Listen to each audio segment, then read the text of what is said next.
Bismillahir-Rahman-ar-Rahim. All praise is due to Allah.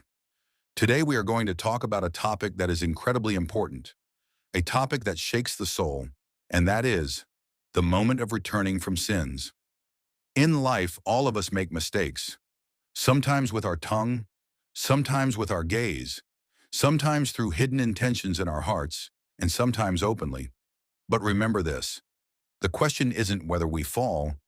The real question is, do we have the courage to rise again with tears of repentance? When a person commits a sin, his heart turns dark.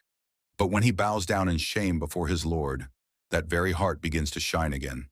Allah Ta'ala says, "O my servant, even if you come to me with sins as vast as the earth and ask for my forgiveness, I will forgive you."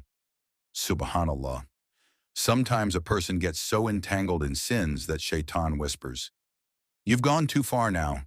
There's no turning back for you." But listen carefully.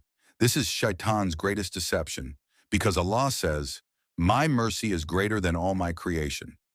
Allah loves those tears that are shed in pure repentance.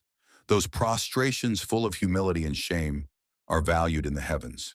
My brothers, my sisters, if today you still feel the pain, if your heart is still beating with remorse, then know that Allah has still granted you the gift of turning back. Return to Him. Just one moment is enough. One tear,